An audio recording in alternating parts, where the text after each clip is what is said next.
Hello, I'm Bill Patten, Interim CEO here at Rehoboth McKinley Christian Healthcare Services. I want to give you an update from the board meeting that was held on March the 27th. This was a regular meeting of the board.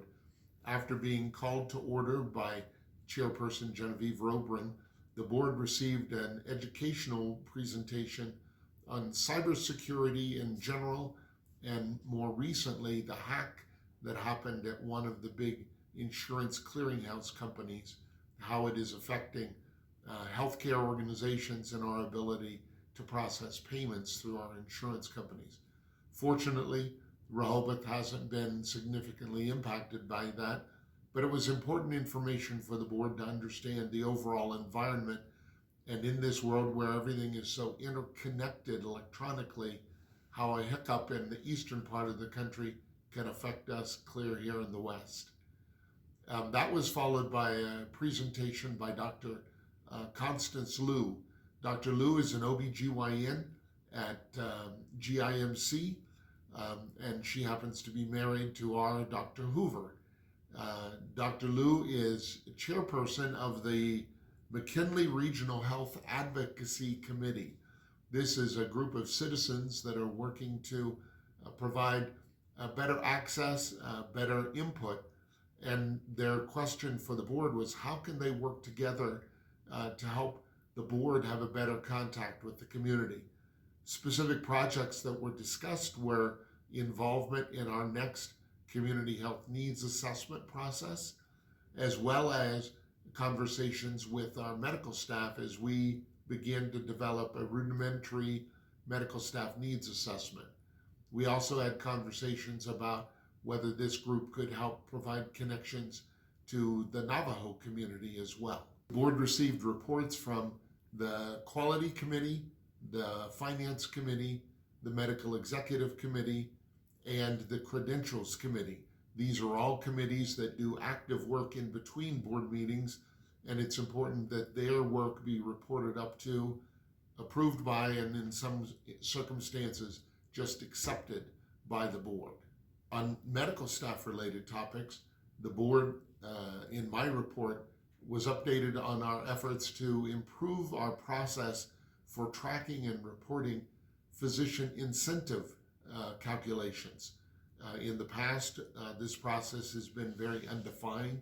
So over the last couple of months, we've looked at having a very, very clearly defined process. We've communicated that to our medical staff, and we now have a very clear process, and we have a calendar by which we will be collecting and reporting this information. The incentive is driven by the amount of hands-on work that the physician performs. They have predetermined targets based on national averages, and so now we're going to be able to track and then pay our physicians based on their actual numbers in a very timely manner. Updated the board as far as my efforts to renegotiate our contract with U.S. Renal. Our inpatient dialysis service is very unique for a hospital our size. It's important that we continue to offer it in a financially viable way. During the pandemic, the cost of labor for the dialysis program, as the cost of labor in many areas of healthcare, went up significantly. Now that we're past the pandemic, past some of those higher prices, it's time to negotiate to bring those costs down. Wanted to let the board know what I was doing in that respect. And then on the recruitment front, I updated the board as far as some of the preliminary conversations that I've had. I've met with Dr. Wangler, I've met with Dr. Liu, and we're beginning to develop the process where when I have the meeting with the entire medical staff, we can talk about what are the different phases of recruitment that we need to undertake. So for example, this year, while we're bringing stability back to the organization, we need to look at replacing Dr. Spiva, our podiatrist. We're already working to hire an advanced practice provider for Dr. Hoover's clinic, either a PA or an NP. We are also beginning the first stages of studying whether we should be recruiting for a third general surgeon or a PA or NP to support the general surgery program. And then we need to expand our cardiology presence this next year. The year after that, we're beginning to think about how do we bring back OB and women's health services. And then the year after that, we would be talking about other services, for example, a GI physician or endocrinology.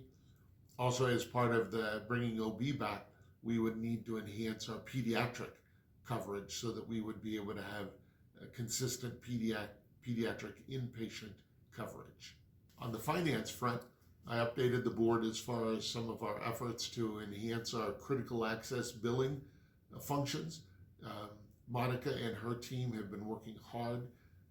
Our computer system isn't completely configured for critical access billing, so much of their work is manual in nature, but we're seeing significant response to the billing that they're doing, and that is allowing us to stand on our own while we're waiting for some of the state money that has been appropriated for it to begin flowing to us. Also updated the board that we have received a acceptance signature from a new interim CFO, Mike Dakin. Mike will be joining us on the 15th of April, so we're excited to have him join us. We're going to have Mike focus on what I call the traditional accounting portion of a CFO's responsibilities.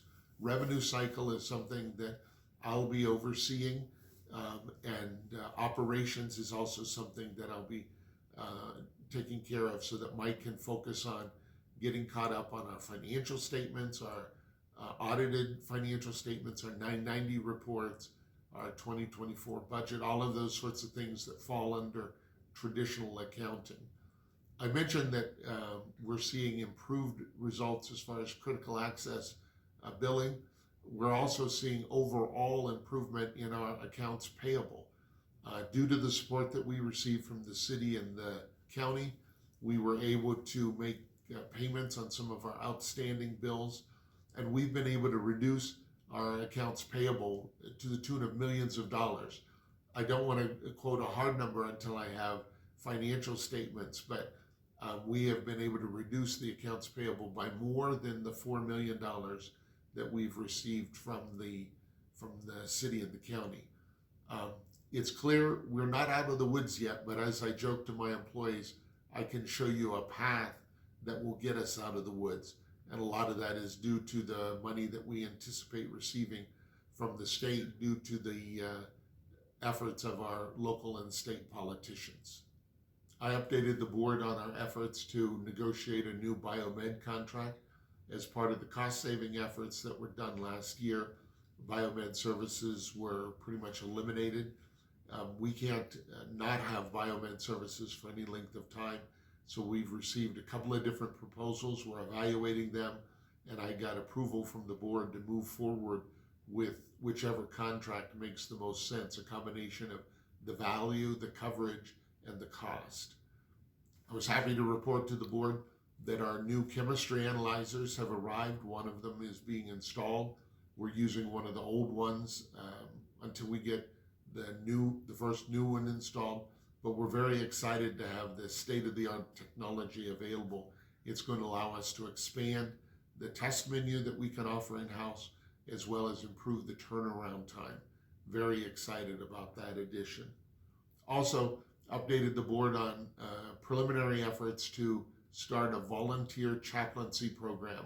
I've met with a couple of local chaplains in the community. They're going to assist me in bringing together a group of clergy, of pastors and priests, so that we can see how we can best build a volunteer program that doesn't cost us anything, but provides the spiritual support to our patients and our staff in times of need.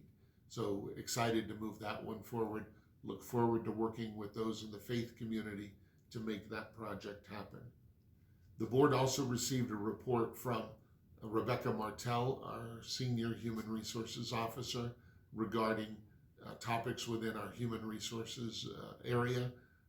She was able to report on success that we're having in hiring new employees, especially new nurses. That's very encouraging. The number of traveling staff has been significantly reduced. In executive session, the board discussed a number of topics that are confidential, but in general terms, a number of physician contract issues were discussed in executive session. Recruitment issues as it relates to the chief operating officer that we're recruiting for was discussed. And then the other topic was efforts to look at a consulting or advisory company that the organization will be contracting with moving forward. Hope you found this update to be useful. As always, give me a call if I can provide additional information for you. Thank you.